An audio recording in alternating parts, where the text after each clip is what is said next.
अस्सलाम वालेकुम। तो आज मैं आपसे डिस्कस करने लगी हूँ एसपीआर का एक very particular question.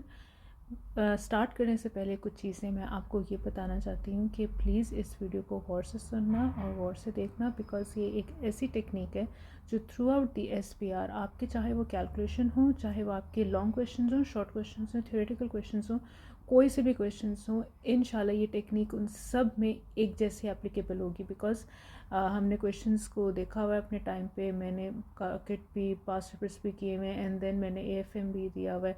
Triple A में टेक्निक ज़रा सी फ़र्क है, ट्रिपल ए में यह चीज़ एप्लीकेबल नहीं है।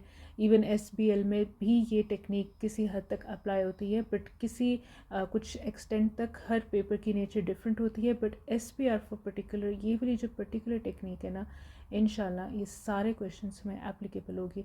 तो आई होप ये वीडियो आपके लिए यूज़फुल हो, and this will allow you to see a new way of dealing with the questions, reading the questions, and also understanding the answers. इंशाल्लाह I am very much hoping कि ये बहुत ज़्यादा आपके लिए हेल्पफुल होगी।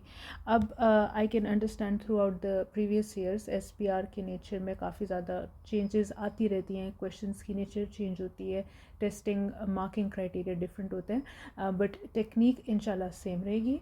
Technique is the same. मैंने कल पास्ट पेपर देखा था लेटेस्ट भी, इतनी कोई खास चेंजिंग नहीं आई। हाँ, मार्क एलोकेशन चेंज होते रहते हैं, कभी मार्क डिस्ट्रीब्यूशन पहले क्वेश्चन में ज़्यादा होती है, दूसरे में तीसरे में थोड़ी डिफरेंट ही चेंजेस करते रहते हैं, बट टेक्निक जो है वो बिल्कुल सेम रहेगी।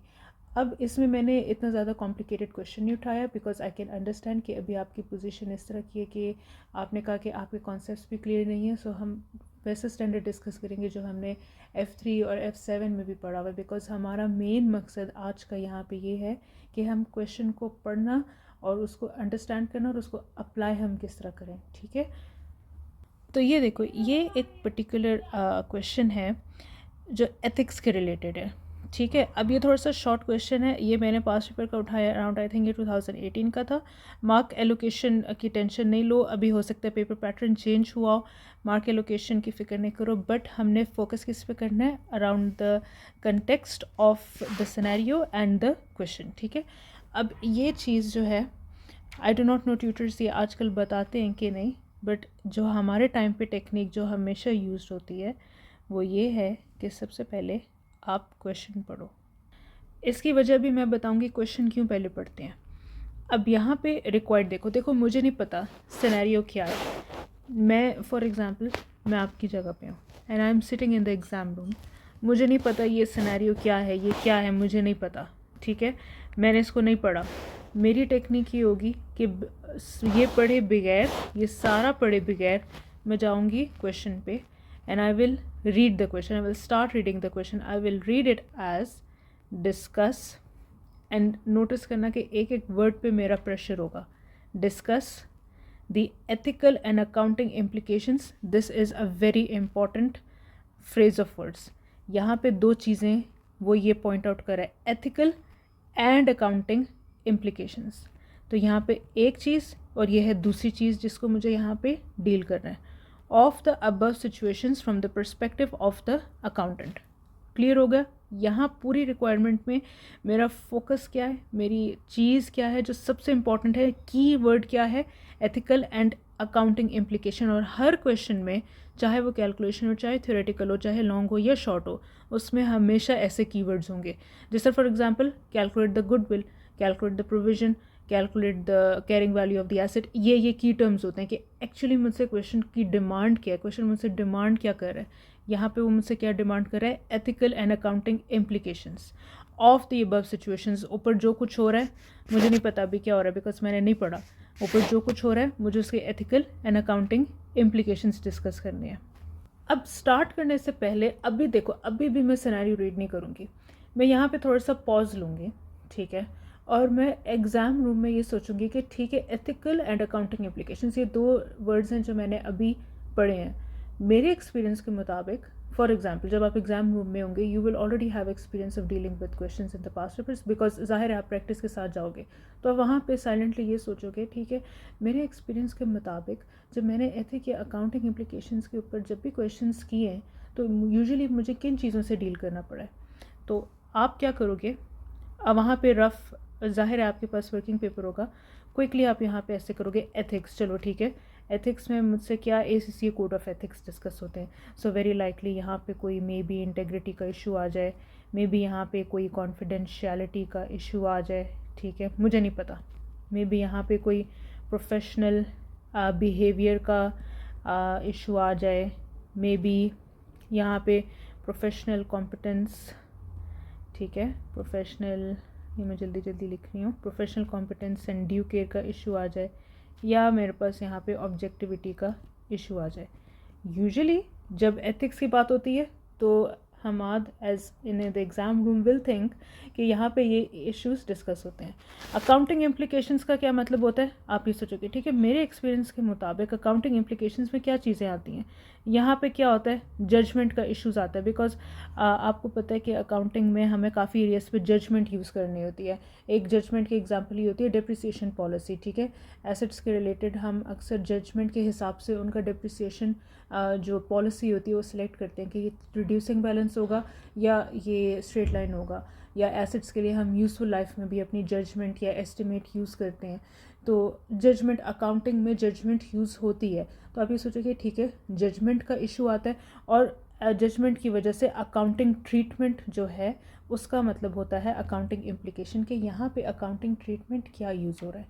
अब ये देखो, मैंने क्वेश्चन को ऐसे ब्रेक डाउन किया है, ये क्वेश्चन ब्रेक डाउन का मकसद क्या है, ये क्वेश्चन ब्रेक डाउन का मकसद ये होता है कि देखो अक्सर क्या होता है, हमें नहीं पता कि एग्जामिनर हमें कैसा क्वेश्चन देता है, और अक्सर ये होता है कि स्टूडेंट्स क्या करते हैं कि जो वो सिनेरियो पहले पढ़ लेते हैं वो थोड़ा सा कभी पैनिक कर जाते हैं, क्योंकि अगर कोई ऐसे स्टैंडर्ड टेस्ट हो जो उनको नहीं आता, तो अगर वो चीज़ उनके जहन में पहले थी, उनको थोड़ा बहुत आता भी था, तो वो क्वेश्चन दे के भूल जाते हैं।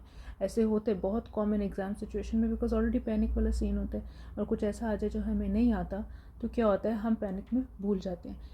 इस तरह क्वेश्चन को ब्रेक डाउन करके उसको समझने के जो तरीका है, इससे ये होगा कि अगर आपको स्टैंडर्ड का नहीं भी पता जो ऊपर हो रहा है, आप एटलीस्ट कुछ तो लिख सकोगे, because you already have listed all the potential answers. आपने कहा कि ठीक है, इंटेग्रिटी का इशू आ सकता है, अगर एथिक्स की बात हो रही है कॉन्फिडेंशियलिटी का इशू आएगा, मे बी इसका इशू आएगा, मे बी इसका, मे बी इसका, और अकाउंटिंग में या तो जजमेंट उसकी गलत होगी या अकाउंटिंग ट्रीटमेंट उसने बायस होकर कोई यूज़ किया होगा। जैसे फॉर एग्जांपल मैं आपको एक चीज़ बता दूं, अकाउंटिंग में अकाउंटिंग ट्रीटमेंट या जजमेंट में किस तरह ये डायरेक्टर्स बायस कर सकते हैं।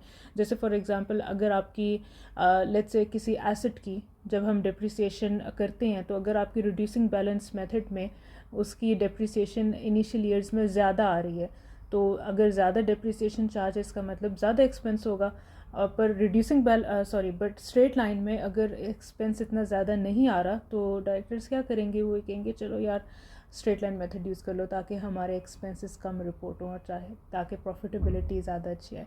तो इसको हम कहते हैं, ये जो जजमेंट और अकाउंटिंग ट्रीटमेंट का मिसयूज़ होता है, ये यहाँ पे एक्चुअली डायरेक्टर्स जो हैं ये बायस हरकतें करते हैं।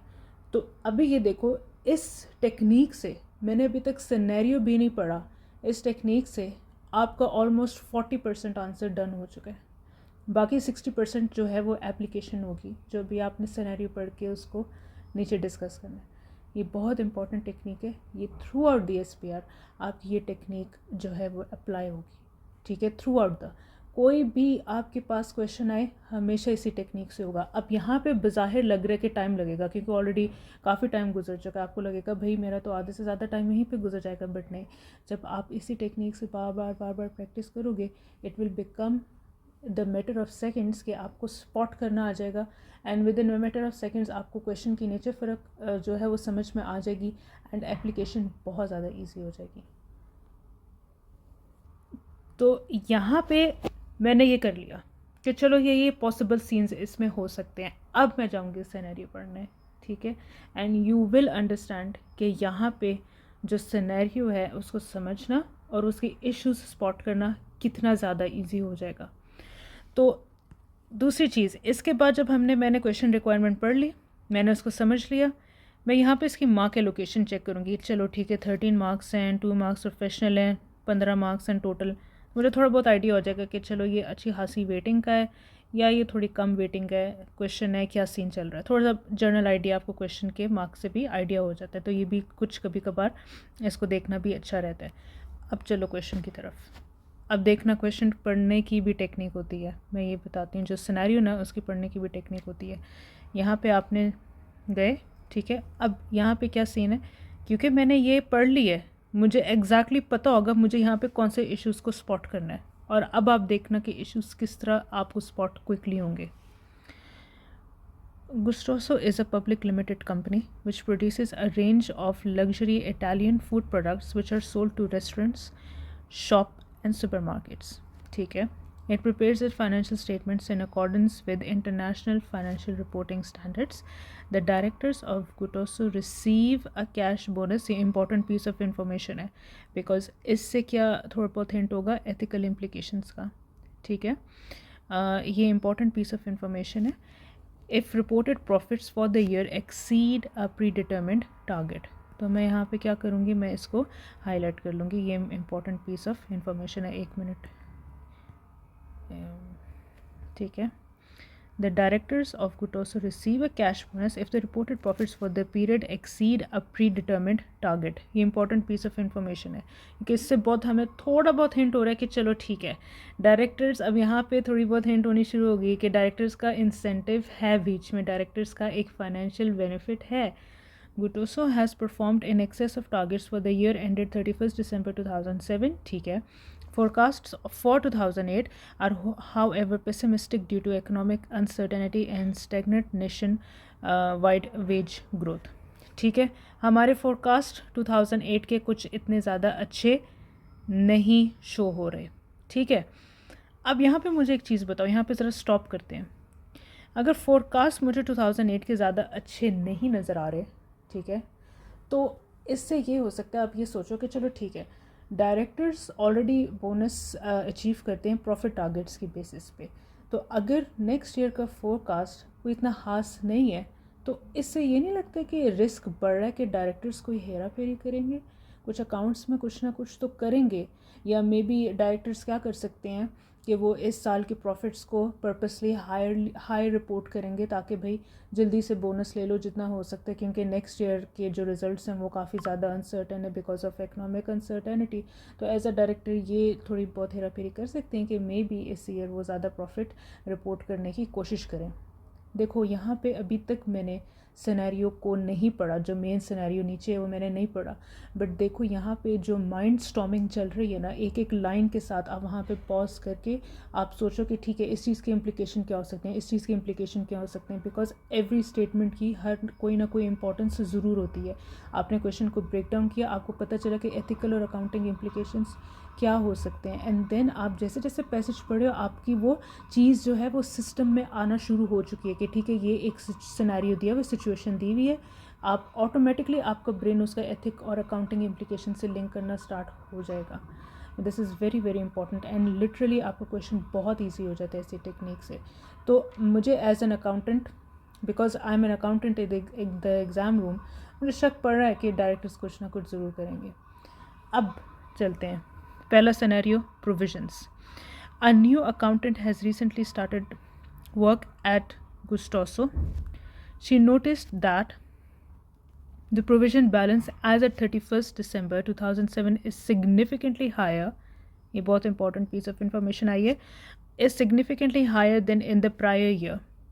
She made inquiries of the finance director, who explained that the increase was due to substantial changes in food and hygiene laws, which became effective during 2008. ठीक है, which become effective मतलब 2000 this year उन्होंने effective होना start होना है, but उन्होंने provisions recognize किए हुए इस साल के end पे which are higher than the previous year। तो उनसे inquiry की गई कि भाई ये इस साल क्यों high हैं। As a result, Gustoso must retrain a large proportion of its workforce. Retrain का मतलब कि उनको staff training देनी पड़ेगी because of the changes in laws and regulations that are happening. ये finance director की explanation है। This retraining has yet to occur, ये अभी तक नहीं हुई, so a provision has been recognized for the estimated cost of 2 million. ये important है by the way कि 2 million की जो है वो उन्होंने provision recognize की हुई है। The finance director then told the accountant that such inquiries were a waste of time and not to be looked at favorably when deciding on her future pay rises and bonuses. ठीक है, तो वो क्या कर रहा है यहाँ पे, अगर आप नोट करो, फाइनेंस डायरेक्टर क्या कर रहा है, उस अकाउंटेंट को भी बोल रहा है भाई इस चीज़ पे टाइम ज़ाया ना करो, बिकॉज यहाँ पे फ्यूचर पे और राइज एंड बोनसेस के लिए ये चीज़ों को तुम इग्नोर कर दो. तो यहाँ पे मुझे ये बताओ, हो रही है ना हेरा फेरी यहाँ पे, बिकॉज वो ये कह रहा है कि भाई अकाउंटिंग ट्रीटमेंट को ज़रा तुम साइड पे रखो, बिकॉज तुम्हारे फ्यूचर पे एंड राइजेस एंड जो बोनसेस हैं उन पर फ़र्क आएगा.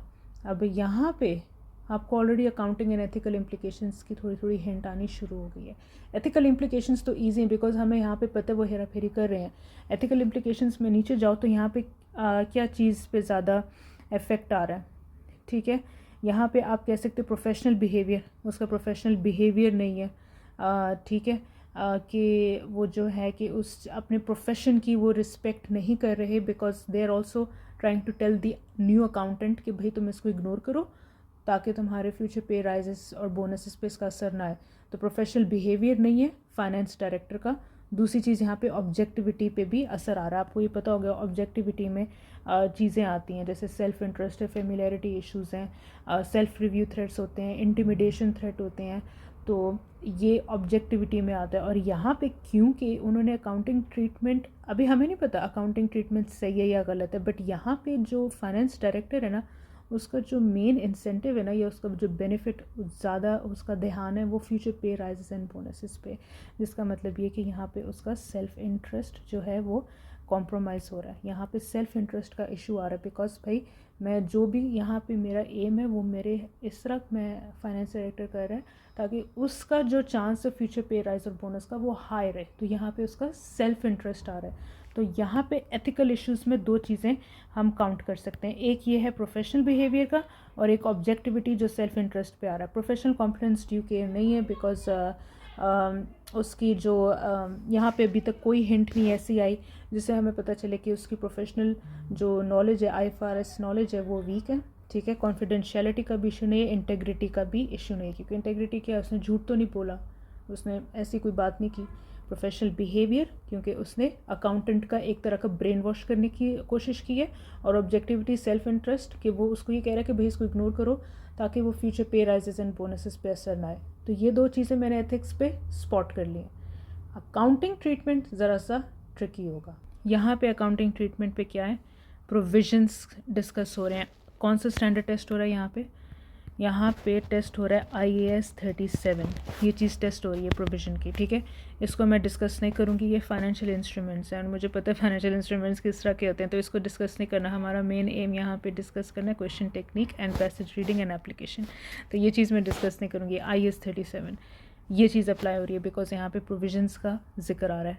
अब मुझे एथिक्स तो पता चल गया बट मेरी अकाउंटिंग इम्प्लीकेशंस क्या, मुझे यहाँ पे क्या नज़र आ रहा है. ठीक है, अब इसको समझने के लिए पहले चलो IAS 37 रिवाइज कर ले. ये है आपका IAS 37 that a provision must be recognised if there is a present obligation as a result of past event. present obligation का क्या मतलब है कि आपके पास कोई लीगल और कंस्ट्रक्टिव ऑब्लिगेशन हो. ठीक है, ऑब्लिगेशन का मतलब ये होता है कि ये आपको करना ही करना है, आपके पास कोई चॉइस नहीं है, ये आपको करना ही करना है हर हाल में, आप इसको इग्नोर नहीं कर सकते. तो आपके पास एक प्रेजेंट ऑब्लिगेशन, एक प्रेजेंट आपके ऊपर एक बोझ है कि भाई मुझे इस चीज़ को फुलफ़िल करना है. प्रोविज़न, उसके बाद प्रोबेबल ट्रांसफ़र. प्रोबेबल का मतलब होता है ग्रेटर देन 50%. ठीक है, greater than 50%. Transfer outflow of economic benefit, ज़ाहिर है we are talking about cash outflow. ठीक है, and measure the outcome reliably कि आपको पता हो कि भाई मैंने कितना आउटफ्लो देना है, वो मॉनेटरी टर्म्स में वो मेजरेबल होना चाहिए. अब यहाँ पे जो चीज़ है ना वो ये डिस्कस करनी है, present obligation as a result of past event. अब यहाँ पे अगर हम जाएं पीछे, एक चीज़ यहाँ पे क्वेश्चन में ये है, अकाउंटेंट ने पूछा फाइनेंस डायरेक्टर से कि भाई तुमने इस साल ज़्यादा प्रोविजंस क्यों रिकग्नाइज़ किए हुए हैं. तो फाइनेंस डायरेक्टर ने उसको बोला that the increase was due to substantial changes in food safety and hygiene laws कि हाइजीन और फूड सेफ्टी लॉज में चेंजिंग्स हुई हैं which will become effective during 2008, मतलब अगले साल वो इफेक्टिव होंगे. As a result Gustoso must retrain a large proportion of its workforce. वो ये कह रहा है कि क्योंकि लॉ चेंज हुए हैं, अब ये कंपनी को अपने स्टाफ को रिट्रेन करना होगा, मतलब उनको ट्रेनिंग देनी होगी. This retraining has yet to occur. ये नहीं हुई, ये फ्यूचर में होगी. और प्रोविज़न होते ही ऐसे हैं, प्रोविज़न जो होते हैं वो फ्यूचर इवेंट्स के लिए रिकग्नाइज किए जाते हैं. ठीक है. So a provision has been recognize for the estimated cost of 2 million. अभी हमने पढ़ा कि cost can be measured reliably, ये ठीक हो गया. ठीक है. और यहाँ पे मेन इशू क्या है कि तीनों कंडीशंस जो हैं वो प्रोविज़न की मीट होनी चाहिए अगर आपको प्रोविज़न रिकग्नाइज करना है. अगर उन तीनों में से एक भी ना रिकग्नाइज ना हो तो आप इसको नहीं रिकग्नाइज कर सकते एज अ प्रोविज़न. और यहाँ पे वो ये कह रहा है कि अगर हम प्रोविज़न की पहली कंडीशन को याद करें हम आज, तो वो पहली कंडीशन ये थी कि there must be a present obligation as a result of past event. Present obligation का मतलब है कि आपके पास कोई चॉइस नहीं, आपको ये आपके ऊपर लाइबिलिटी कि आपने वो करना ही करना है. और वो ये कह रहा है कि हमें भाई रिट्रेन करना होगा अपना वर्कफोर्स, और वो हम उसका प्रोविज़न रिकग्नाइज करें because food and safety hygiene loss जो हैं वो चेंजेस आ रही हैं उनमें. बट सीन क्या यहाँ पे आपको ये सोचना होगा कि क्या इस कंपनी के ऊपर वाकई ऑब्लिगेशन है टू रिट्रेन द स्टाफ. मतलब क्या उसको लॉ ने ये कहा है कि तुम्हें अपने स्टाफ को रिट्रेन करना ही करना है. ये देखो कि फॉर एग्ज़ाम्पल एक सिचुएशन ये हो सकती है. अच्छा ये देखो मैंने इसको ना समराइज़ कर लिया. ठीक है. वो थोड़ा सा आपको मे बी फ्रंट और टेक्स्ट थोड़ा क्रम्बल नज़र आए तो मैंने इसको यहाँ पे ऐसे 2 पॉइंट्स में लिख दिया कि क्या हुआ है कंपनी में changes in food and safety regulations. तो फाइनेंस डायरेक्टर को ये लगता है कि they need to retrain the staff. So उन्होंने क्या किया, they have recognized the provision of 2 million. ठीक है. To retrain the staff. अब यहाँ पे आपको ये सोचना है कि is there a present obligation. मुझे खुद बताओ, is there a present obligation. क्या उसको लॉ ने कहा है वहाँ पे किसी भी पॉइंट पे सिनेरियो पे अगर वापस जाओ, सिनेरियो पे पता चल रहा है कि लॉ ने उसको कहा है. उसने बस ये कहा है कि food and safety hygiene laws change हुए and as a result Gustoso must retain a large proportion of its workforce. ठीक है. कि कंपनी को अपने वर्कफोर्स को रिट्रेन करना होगा और उसके लिए उन्होंने प्रोविज़न को रिकग्नाइज़ किया. तो अब ये देखो कि क्या उस कंपनी पे के ऊपर ऑब्लिगेशन है कि उसको स्टाफ को रिट्रेन करना ही करना है. क्योंकि ये देखो चेंज इन सेफ्टी रेगुलेशंस आपको एज अ कंपनी ये फोर्स नहीं करी कि you have to retrain the staff. Because देखो एक बिज़नेस में अगर आपका स्टाफ कॉम्पिटेंट है, ठीक है, अगर आपका स्टाफ ऑलरेडी कॉम्पिटेंट है, तो मुझे ये बताओ क्या गुटोसो को फिर रिट्रेन करने की ज़रूरत पड़ती? नहीं. क्या गुटोसो को रिट्रेन करने की ज़रूरत पड़ती? ना पड़ती. गुटोसो का ये जो डिसीजन है कि भाई मुझे स्टाफ को रिट्रेन करना है, वो उसका डिसीजन क्यों आया है? बिकॉज उसको लगता है कि जब ये लॉ जो है ये जो है अप्लाई होगा, जब ये इफ़ेक्ट में आएगा, तो मुझे अपने स्टाफ को रिट्रेन करना होगा. I will have to, the staff must be retrain. तो ये गुटोसो का अपना डिसीजन है बिकॉज उसको लगता है उसका स्टाफ कॉम्पिटेंट नहीं है, उसका स्टाफ कॉम्पिटेंट नहीं है, तो उसको रिट्रेन करना होगा अपने स्टाफ को. तो मुझे ये बताओ प्रेजेंट ऑब्लिगेशन का मतलब ये होता है कि आपके ऊपर ये लाइबिलिटी कि आपके पास कोई चॉइस नहीं है, आपके ऊपर ये कंपल्सरी है कि भाई आपको वो स्टाफ को है जो रिट्रेन करना होगा. मुझे बताओ गुटोसो के ऊपर ये कंपल्सरी कहाँ है कहीं पे आपको सिनेरियो में कि the law says that the staff must be retrained. No matter आपका स्टाफ जैसा भी है आपको रिट्रेन उसको करना होगा. नहीं, ये गुटोसो का अपना डिसीजन है क्योंकि उसको लगता है कि मुझे अपने स्टाफ को रिट्रेन करना होगा. तो उसके ऊपर ये प्रेजेंट ऑब्लिगेशन नहीं है, उसके ऊपर ये प्रेजेंट ऑब्लिगेशन नहीं है कि उसको स्टाफ को रिट्रेन करना होगा. ठीक है. ये कंपनी का अपना डिसीजन है एंड देयरफॉर अब मुझे ये बताओ कि कंपनी जो है वो ऑब्लिगेशन जो प्रोविज़न है वो रिकग्नाइज नहीं कर सकती because there is no present obligation to retrain the staff. There is no present obligation. ये कोई ऑब्लिगेशन नहीं है कि मुझे 2 मिलियन का एक्सपेंस इनकर करना है अपने स्टाफ को रिट्रेन करने के लिए. एक तरीका ये हो सकता है कि मैं स्टाफ को रिट्रेन ना करूं और अपने बिज़नेस के ऑपरेशंस को ज़्यादा एफिशिएंट कर लूं, अपने बिजनेसेस को ज़्यादा एफिशिएंट कर लूँ ताकि मुझे स्टाफ को रिट्रेन करने की ज़रूरत ही ना पड़े. एंड देयरफॉर ये 2 मिलियन का एक्सपेंस जो है रिट्रेनिंग पे नहीं अकर होगा। देखो सीन क्या हो रहा है कि यहाँ पे हम क्या डिस्कस कर रहे हैं कि 2 मिलियन से क्या हो सकता है। मुझे स्टाफ को रिट्रेन करने की ज़रूरत नहीं है। मैं अपने बिज़नेस को अगर ज़्यादा एफिशिएंट कर लूँ या बिज़नेस का एनवायरनमेंट ज़्यादा सही कर लूँ तो मे बी मेरी फूड और रेगुलेशन जो चेंजेस आ रही हैं उससे मेरा बिज़नेस ज़्यादा अच्छी तरह कंप्लाई कर सकेगा और मुझे स्टाफ को रिट्रेन करने की ज़रूरत ही नहीं है। ये तो बिज़नेस को लग रहा है, फाइनेंस डायरेक्टर को लग रहा है कि हाँ मुझे अपने स्टाफ को रिट्रेन करने की ज़रूरत पड़ेगी, तो ये तो उसका मसला है। आपको फूड एंड रेगुलेशन अथॉरिटी ने थोड़ी कहा है कि भाई स्टाफ को रिट्रेन करो, लॉ अप्लाई हो रहा है तो उसके ऊपर लीगल ऑब्लिगेशन नहीं है फाइनेंस डायरेक्टर पे। उसको अथॉरिटी ने नहीं कहा, उसके ऊपर कंपलसरी नहीं डाला कि तुम अपने स्टाफ को रिट्रेन करो। तो because there is no present obligation, इससे क्या होगा कि इसका जो प्रोविज़न है ये रिकग्नाइज नहीं होगा। ठीक है, तो ये फाइनेंस डायरेक्टर का अपना ओपिनियन कि हाँ मुझे बिज़नेस में अपने स्टाफ को रिट्रेन करने की ज़रूरत है एंड थस ये उसका मसला है। आपको लॉ ने नहीं कहा, आपको अथॉरिटी ने नहीं कहा कि स्टाफ को रिट्रेन करो ही करो।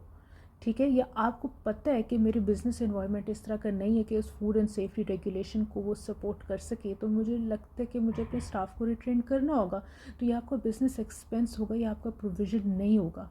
और ये आप बिज़नेस एक्सपेंस तब रिकग्नाइज़ करोगे जब द ट्रेनिंग कॉस्ट विल इनकर। ठीक है, तब आप इसको डायरेक्ट एक्सपेंस में लेके जाओगे P&L में। तो ये समझने की ज़रूरत है कि आपको यहाँ पे सिनेरियो के अकॉर्डिंग यहाँ पे आपके ऊपर कोई लीगल ऑब्लिगेशन नहीं है कि आपको रिट्रेनिंग देनी ही देनी है। गुटोसो को ये खुद से लगता है कि मुझे उसको रिट्रेनिंग की देने की ज़रूरत है, तो ये प्रोविज़न नहीं है because there is no present obligation. ये आपके ऊपर कंपलसरी नहीं है कि आपको ट्रेनिंग देनी ही देनी है। तो देयरफॉर दिस $2 मिलियन जो आपने प्रोविज़न में बैठाए हुए हैं, आप इसको रिकग्नाइज एज अ प्रोविज़न नहीं कर सकते। अब सिचुएशन यहाँ पे ये आती है कि यहाँ पे हो क्या रहा है, अकाउंटिंग इम्प्लीकेशंस। मुझे ये बताओ, हम ये जो 2 मिलियन है, आपको टेक्निकली 2 मिलियन क्या करने चाहिए। अब आपको पता चल गया कि अकाउंटिंग ट्रीटमेंट क्या होना चाहिए। ठीक है, हमारे पहले आपने क्या करना है, आपके ऊपर सिनेरियो इस तरह का प्रेजेंट हुआ है, आपने पहले सोचना है कि क्या होना चाहिए, तभी आप कमेंट्री कर सकते हैं कि फाइनेंस डायरेक्टर ने गलत किया या सही किया। अगर आपको बेस लाइन पे स्टैंडर्ड का नहीं पता और आपको नहीं पता कि इस तरह के सिनेरियोज़ में क्या करना चाहिए, प्रोविज़न आना चाहिए कि नहीं, तो आप फाइनेंस डायरेक्टर की कमेंट्री के ऊपर कोई कमेंट्स नहीं कर सकते। ठीक है, आप उसके ऊपर अपना आंसर नहीं लिख पाओगे। तो क्योंकि हमें IAS 37 से अभी भी हमने डिस्कस किया कि यह क्योंकि वहाँ पे कोई प्रेजेंट ऑब्लिगेशन नहीं है, ये गुस्टोसो को अपना बिजनेस डिसीजन है कि मुझे स्टाफ को रिट्रेनिंग की ज़रूरत है, तो ये उसका बिजनेस एक्सपेंस है, ये प्रोविज़न नहीं है। लॉ ने उसको नहीं कहा कि तुम अपना जो है वो स्टाफ रिट्रेन करो, ये बिज़नेस का अपना मसला है। There is no present obligation on Gustoso to retrain the staff. अब आपको ये चीज़ क्लियर हो गई, अकाउंटिंग ट्रीटमेंट क्लियर हो गया। अब आपको यहाँ पे अकाउंटिंग इम्प्लीकेशंस डिस्कस करने हैं थॉरली, फिर मैं आपको बताऊँगी आंसर किस तरह लिखना है। यहाँ पे अब फाइनेंस डायरेक्टर ने क्या किया हुआ है, उसको as a 2 million provision already recognise कर लिया है। तो आपने क्या करना है, डी रिकग्नाइज करना है प्रोविज़न, उसके अकाउंट बुक्स में से उसको निकाल दो। ठीक है, और आपने क्या करना है, उसको ये कहना है कि भाई तुम जाके इसको एक्सपेंस करो जब तुम्हारी ट्रेनिंग कॉस्ट इनकर होंगी, क्योंकि एक्सपेंस तो अभी हुआ नहीं ना। उसने कहा है कि अभी retraining has yet to occur, तो तुम उसको कहना कि जब तुम्हारी रिट्रेनिंग होगी तब तुम इसको एक्सपेंस करना। अब आप मुझे ये बताओ कि फाइनेंस एक डायरेक्टर लेवल पे होता है, डायरेक्टर लेवल की कॉम्पिटेंसी काफ़ी हाई होती है। मुझे ये बताओ कि उसने उसको एज अ प्रोविज़न क्यों रिकग्नाइज़ किया। उसने उसको हालांकि उसको एज अ एक्सपेंस उसको रिकग्नाइज करना चाहिए व्हेन द कॉस्ट विल इनकर, बट उसने यहाँ पे उसको 2 मिलियन प्रोविज़न क्यों रिकग्नाइज़ किया, उसने एज अ लाइबिलिटी उसको क्यों रिकग्नाइज़ किया। Do you know that? मैं आपको बताती हूँ।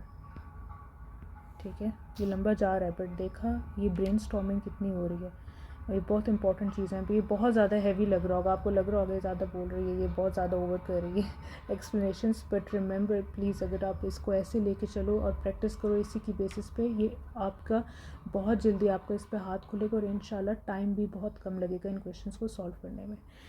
2 मिलियन यहाँ पे जो कॉस्ट थी, जो डायरेक्टर ने कहा है कि ये रिट्रेनिंग कॉस्ट है, जो भाई हमें जब लॉ अप्लाई होगा, हमें लगता है कि हमें स्टाफ को रिट्रेन करने की ज़रूरत होगी, तो मैंने इसको 2 million as a provision recognise कर दिया। ये 2 मिलियन आपको पता है कहाँ पे है? ये 2 मिलियन बैठा हुआ है अभी नॉन करंट लाइबिलिटीज़ के अंदर। ये अंदर नॉन करंट लाइबिलिटीज़ के अंदर as a provision, sorry non current liabilities नहीं, ये एज अ करंट लाइबिलिटी होगा। क्यों? क्योंकि ये भी नेक्स्ट ईयर में ऑलरेडी कॉस्ट इनकर होंगी ना, अगले साल लॉ आ रहा है तो अगले साल उनको ये कॉस्ट इनकर करनी है। तो क्या होगा, 2 मिलियन जो है ये अभी यहाँ पे एज अ प्रोविज़न बैठा हुआ है।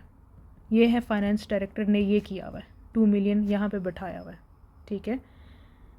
अब हालांकि क्या होना चाहिए था इसको, उस साल जब उस महीने रिट्रेनिंग अगर होती तब उसको एज अ एक्सपेंस उसको रिकग्नाइज़ करना चाहिए था। तो फॉर एग्ज़ाम्पल ट्रेनिंग इनकर होती 2008 में, है ना, तो उसको जब ये 2 मिलियन इनकर होता तब इसको कहाँ पे लेके जाना चाहिए था? पीएनएल में। पीएनएल में कहाँ पे बिठाना चाहिए था? एक्सपेंस के तौर पे। बट उसने ऐसा नहीं किया। क्यों नहीं किया? पता है क्यों नहीं किया? क्योंकि ये जब 2 मिलियन का एक्सपेंस जो है, इसके प्रॉफिट्स को इसने कम कर देना था, प्रॉफिट्स को कम कर देना था। ऑलरेडी इकोनॉमिक अनसर्टेनिटी है, कहाँ पे पता चल रहा है? यहाँ पे इकोनॉमिक अनसर्टेनिटी है और 2008 के फोरकास्ट इतने अच्छे नहीं है। अगर इकोनॉमिक अनसर्टेनिटी है और फोरकास्ट अच्छे नहीं है, इसका मतलब ये है कि मेरा जो टारगेटेड प्रॉफिट है, ये देखो, if reported profits for the year exceed a pre determine target, वो तो पूरा होगा नहीं। और अगर ये पूरा नहीं होगा तो क्या होगा? मुझे कैश बोनस नहीं मिलेगा, मुझे कैश बोनस नहीं मिलेगा। तो अगर मैं ये 2 मिलियन, डायरेक्टर ने क्या किया कि अगर मैं ये 2 मिलियन प्रोविज़न में बैठा दूं तो इसका मतलब ये है कि मुझे 2008 में वो पीएनएल में एक्सपेंस रिकग्नाइज़ करने की ज़रूरत नहीं पड़ेगी, और हो सकता है इससे मेरा प्रॉफिट टारगेट भी मीट हो जाए और मुझे कैश बोनस भी मिल जाए। तो यहाँ पे उसके एथिक्स के साथ साथ उसने क्या किया? अकाउंटिंग की भी सारी ट्रीटमेंट को ख़राब किया ताकि भाई बस मुझे कैश बोनस मिल जाए। उसने ये किया। समझ आइए आपको? उसको टेक्निकली यहाँ से हटाना चाहिए और उसको तब रिकग्नाइज़ करना चाहिए जब एक्सपेंस इनकर होगा, बिकॉज हमें अकाउंटिंग में पता है कि expense are recognised as they are incurred, ठीक है। अब आपने आंसर किस तरह लिखना है यहाँ पे? अब मैं कुछ टिप्स देने लगी हूँ हाउ टू राइट आंसर। आपको आई होप सिनेरियो की समझ आ गई है।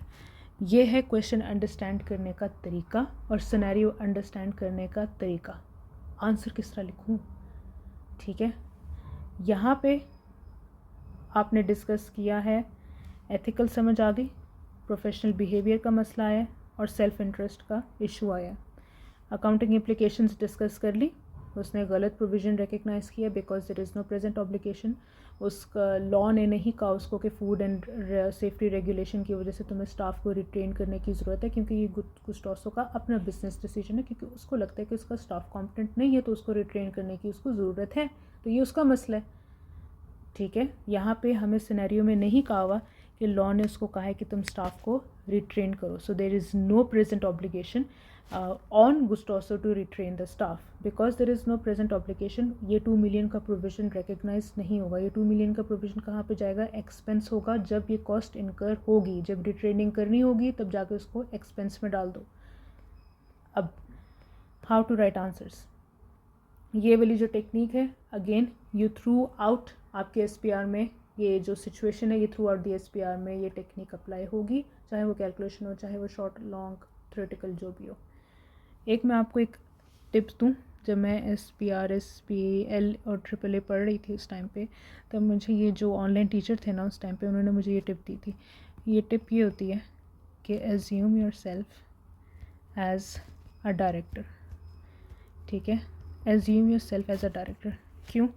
क्योंकि स्ट्रेटेजिक लेवल पे डिसीजन मेकिंग होती है। ये जो सारे पेपर्स अभी आप दे रहे हो, SPR SPL and tax and AFM, जो इसमें आप अपेयर होने हैं, ये सब डिसीजन मेकिंग पे बेस्ड होते हैं और डायरेक्टर लेवल्स पे डिसीजन मेकिंग होती है, ठीक है। तो आपने अपने आप को एज अ डायरेक्टर रिज्यूम करना है। आप एज अ स्टूडेंट नहीं हो, आप एग्ज़ाम रूम में एज अ ACC स्टूडेंट नहीं जाते, आप एज अ डायरेक्टर जाते हो। डायरेक्टर कौन होते हैं? कॉम्पिटेंट होते हैं। डायरेक्टर वो होते हैं जिनको डिसीजन मेकिंग करनी आती है। डायरेक्टर वो होते हैं जो रिस्क और बेनिफिट की एनालिसिस कर सकते हैं, जो प्रोज एंड कॉन्स किसी डिसीजन के असेस कर सकते हैं।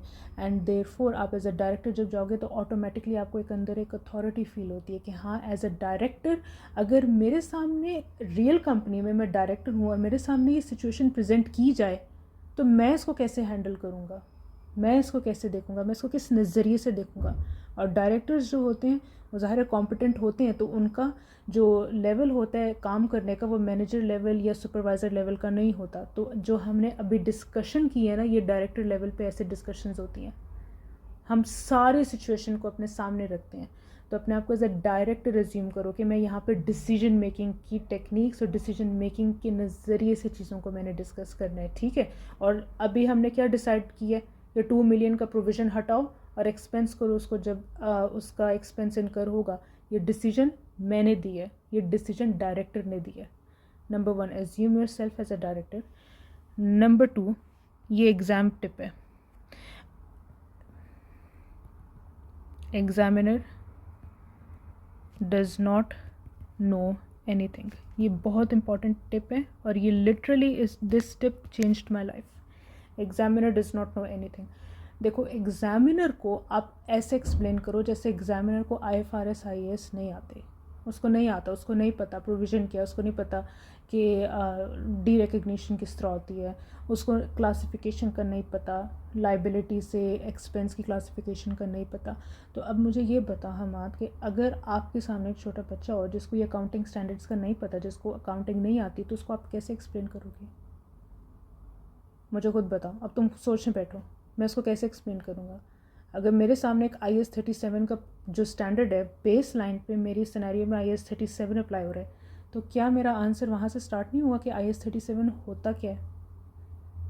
IAS 37 क्या होता है? एग्जामिनर को नहीं पता भाई IAS 37 क्या है। तो पहले मैंने क्या करना है, मैंने यहाँ पे क्या करना है, आंसर मेरा ऐसे होगा, मैंने पहले IAS 37 एक्सप्लेन करना है, क्योंकि एग्जामिनर को तो नहीं पता। ये बहुत इंपॉर्टेंट टिप है हमारे, एग्जामिनर को नहीं पता, IAS 37 को एक्सप्लेन करो। IAS 37 क्या कहता है कि that a provision is recognised. पहले उसको हमेशा एक्सप्लेन करो, प्रोविज़न इज़ रिकग्नाइज्ड। ये तो आप ज़ाहिर टाइप करोगे, बट यहाँ पे टाइपिंग नहीं, सिस्टम नहीं, सीन नहीं है। तो that a provision is recognised when, number 1, there is a present obligation. उसको नहीं पता, एग्जामिनर को बताओ उसको। एग्जामिनर को थ्रू आउट कुछ भी नहीं पता, और ये थ्रू आउट SBR ये चीज़ अप्लाई होगी। स्टैंडर्ड को हमेशा पहले एक्सप्लेन करना है, present obligation as a result of past event. और नंबर 2 क्या है कि probable outflow of economic benefits, ठीक है, प्रोबेबल आउटफ्लो होगा। और नंबर 3 क्या होगा? Reliable estimate. हो गया? एग्जामिनर को बताओ, एग्जामिनर बच्चा है उसको नहीं पता, एग्जामिनर डज नॉट नो, उसको बताओ, ठीक है। एग्जामिनर कहेगा ठीक है, इसने मुझे बताया इस 37 के, अब आगे एग्जामिनर कहेगा अब आगे आप ये बताओगे कि यहाँ पे क्या हुआ है। अब आगे आपने ये बताना है कि बिकॉज गुस्टोसो। अब ये बहुत इंपॉर्टेंट चीज़ है, कंपनी का नाम लो, कंपनी का नाम लो। इससे क्या होता है कि एग्जामिनर को ये सेंस होगा कि इसको अप्लाई करना आता है। कंपनी का नाम लो, गुस्टोसो does not have legal obligation to incur the training costs of 2 million। क्यों? आप एग्जामिनर कहेगा आपको कहाँ से पता है, आपको कैसे पता है कि उसके पास कोई लीगल ऑब्लिगेशन नहीं है? क्यों नहीं है उसके पास लीगल ऑब्लिगेशन? तो आगे लिखना है बिकॉज। उसको बताओ, उसको समझाओ, उसको नहीं पता।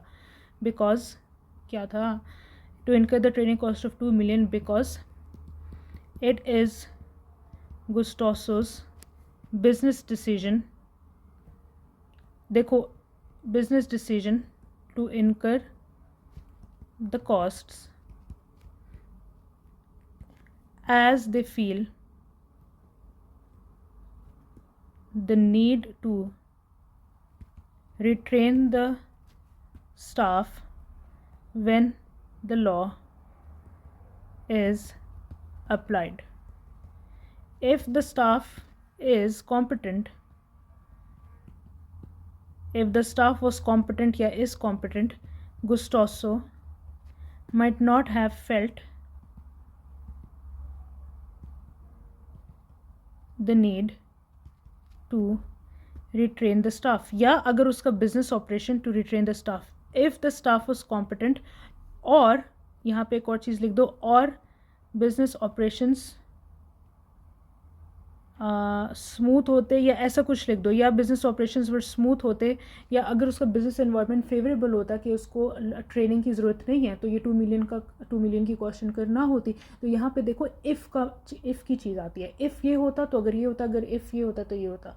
तो इसका मतलब ये यहाँ पे लीगल ऑब्लिगेशन नहीं कि भाई तुम्हें करना ही करना है, जो मर्ज़ी हो जाए, इसको लीगल ऑब्लिगेशन कहते हैं। तो क्या होगा, मैंने उसको समझा दिया। पहले मैंने क्या किया, IAS 37 एक्सप्लेन किया क्योंकि एग्जामिनर को नहीं पता, examiner does not know IAS 37। Then मैंने उसको गुस्टोसो के पर्सपेक्टिव से बताया कि उसके ऊपर प्रोविज़न क्यों नहीं अप्लाई होते। अब ये बताओ फाइनेंस डायरेक्टर को क्या करना चाहिए। Finance director must derecognise, क्योंकि मैं डायरेक्टर हूँ, मैं डिसीजन मेकिंग कर रही हूँ, देखा, I am a director, must derecognise 2 million of provision and तो क्या करो, ठीक है 2 मिलियन का प्रोविज़न डी रिकग्नाइज कर दिया, तो फिर 2 मिलियन तो फिर क्या करूँ अब, एंड मस्ट रिकग्नाइज, क्योंकि रिट्रेनिंग उसको तो लगता है कि मुझे रिट्रेनिंग करनी है, तो ठीक है जब 2 मिलियन का जो है रिट्रेनिंग कॉस्ट इनकर होगा तो क्या करूँ मैं फिर, and must recognise 2 million of training expense in the month of its occurrence, मतलब कि जब होगा तो रिकग्नाइज करो, एक्सपेंस में P&L में बिठाओ, ठीक है। Finance director must derecognise, provision explain किया, प्रोविज़न क्या होते हैं, गुस्टोसो पे ये चीज़ एप्लीकेबल क्यों नहीं हो रही, पर क्योंकि फाइनेंस डायरेक्टर ने अप्लाई की थी तो फाइनेंस डायरेक्टर अब क्या करे, देन ये आपका अकाउंटिंग इम्प्लीकेशन ख़त्म, ये आपकी अकाउंटिंग है, ठीक है, ये अकाउंटिंग इम्प्लीकेशन है। अब एथिकल इम्प्लीकेशन क्या है, एथिकल इम्प्लीकेशन ये होगी कि डायरेक्टर का यहाँ पे क्या है, सेल्फ इंटरेस्ट।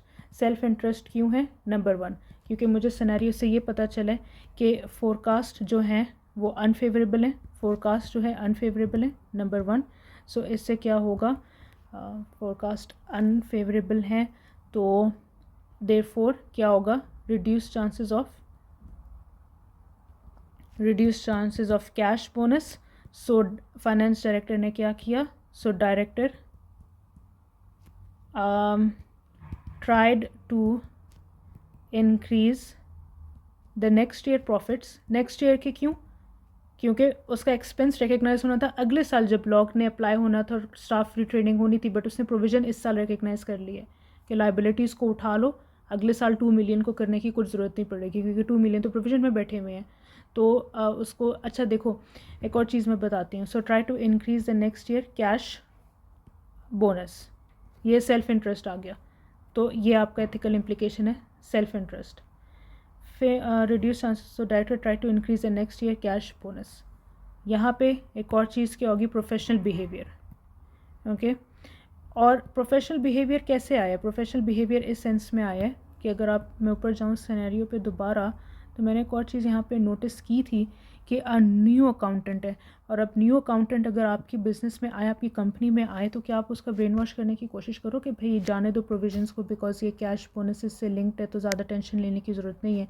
तो प्रोफेशनल बिहेवियर ये है कि try to manipulate the new accountant. Finance director ने न्यू अकाउंटेंट को मैनिपुलेट करने की कोशिश किया, try to manipulate the new accountant. तो इससे क्या हुआ, इंप्रेशन ख़राब हो गया अकाउंटिंग का कि भाई अगर न्यू अकाउंटेंट एम्बिशियस है और उसका फाइनेंस डायरेक्टर बोले कि भाई तुम ये जो प्रोविज़न का ट्रीटमेंट है इसको दरगुजर करो बिकॉज कैश बोनस इस पर इफेक्ट आएगा, तो वो अकाउंटेंट क्या सोचेगा कि भाई ये क्या चल रहा है, इंप्रेशन ख़राब होता है ना।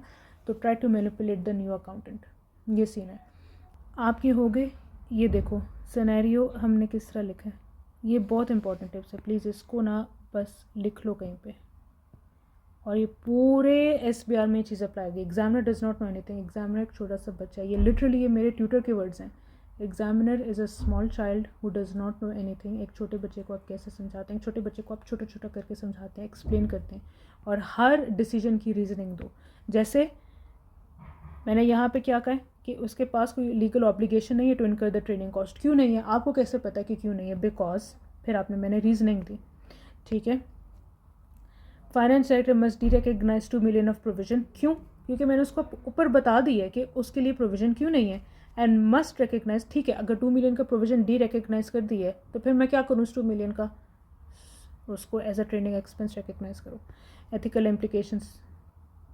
इम्प्लीकेशंस भी हमने इस चीज़ में यहाँ पे डिस्कस कर लिए हैं। तो अब मैं आपको बताती हूँ कि आंसर जो है वो किस तरह लिखा हुआ होता है। ये देखो, आंसर ऐसे होता है, इसका आंसर ऐसे लिखा हुआ है। क्या किया हुआ है? IAS 37 एक्सप्लेन हुआ हुआ है, इसको आप पढ़ना ज़रूर। IAS 37 एक्सप्लेन हुआ हुआ है, और most of the questions, most of the answers in the SPR will always start with standard explanation. Standard की एक्सप्लेनेशन है, no provision will be recognised. बिल्कुल हमने इसको इसी तरह एक्सप्लेन किया। ठीक है, ठीक है। क्या होना था उस, यहाँ पे क्या सीन हो रहा है, जब उसने प्रोविज़न की जर्नल एंट्री पास की है ना उस साल, ठीक है, उसने 2 मिलियन रिकग्नाइज की है, तो उसने क्या जर्नल एंट्री पास की होगी, तो उसने उसको उस पॉइंट पे इस साल एक्सपेंस रिकग्नाइज कर लिया, ठीक है, और क्रेडिट प्रोविजंस किए हैं उसने इस साल। हालांकि उसको training expense next year recognise करना चाहिए जब लॉ पास होगा। तो यहाँ पे debit expense 2 million, credit provision 2 million, इसने एज अ लाइबिलिटी उसको रिकग्नाइज किया, उसको ये जर्नल एंट्री रिवर्स करनी होगी। तो इसलिए वो कह रहा है कि लाइबिलिटी रिड्यूस होगी 2 मिलियन से and increase profit by the same amount, because ये एक्सपेंस जो है ये अब डी रिकग्नाइज होगा। ठीक है, ये एक्सपेंस डी रिकग्नाइज होगा, हम जर्नल एंट्री को रिवर्स करेंगे, उसका ट्रीटमेंट को रिवर्स करेंगे। ठीक है, और यहाँ पे वो ये बता रहा है कि एरर की इम्प्लीकेशन क्या होगी। इट विल ओवरस्टेट लाइबिलिटीज़, बिल्कुल, एंड अंडरस्टेट प्रॉफिट्स, बिल्कुल, ठीक है, बिकॉज वो एक्सपेंस अननेसेसरीली रिकग्नाइज कर रहा है इस साल पे। एक वजह पता क्यों है? क्योंकि ऑलरेडी उसका प्रॉफिट टारगेट इस साल का एक्सीड हो चुका हुआ है, तो थोड़ा बहुत ऐड कर ले एक्सपेंस तो उसका कैश बोनस पे असर नहीं पड़ेगा, बट उसको ये श्योर है कि कैश बोनस पे अगले साल इफेक्ट पड़ेगा ही पड़ेगा। तो वो ये रिस्क नहीं लेना चाह रहा कि मैं 2 मिलियन का ट्रेनिंग एक्सपेंस कॉस्ट जो है वो नेक्स्ट साल इनकर करूँ, तो इस साल इनकर करो नेक्स्ट साल, क्योंकि ऑलरेडी इकोनॉमिक अनसर्टेनिटी की वजह से हमारे टारगेट्स कम होंगे, तो हम रिस्क नहीं लेना चाह रहे कि भाई मेरा कैश बोनस ना चला जाए कहीं, इसीलिए। It is possible that these are unintentional errors. However, incentives exist to depart from particular IFRS and IAS standard. बिल्कुल उसका incentive था. Most notably the bonus scheme हमने discuss किया. The bonus target in 2007 has been exceeded. So the finance director may be attempting to shift excess profits into the next year. बिल्कुल, because in order to increase the chance of meeting the 2008 bonus target. ठीक है, तो scene क्या हो रहा है कि उसको वो एक्सपेंस नहीं रिकग्नाइज करना अगले साल, तो वो इस साल रिकग्नाइज करके अपना काम ख़त्म कर रहा है। In this respect the finance director has clear self interest and may be breaching the ACCA code of ethic.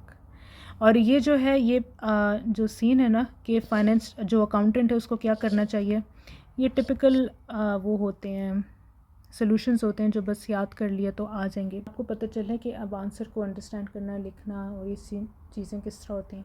I hope ये आपको हेल्पफुल लगा हो, और ये टेक्निक जो है थ्रू आउट SPR अप्लाई होगी, एंड इंशाल्लाह I hope after this video you will be able to better understand the questions and write the answers accordingly. Please मुझे ज़रूर बताना कैसा लगा, समझ आई है, कोई चीज़ पे कन्फ्यूजन है, प्लीज़ ज़रूर बताना।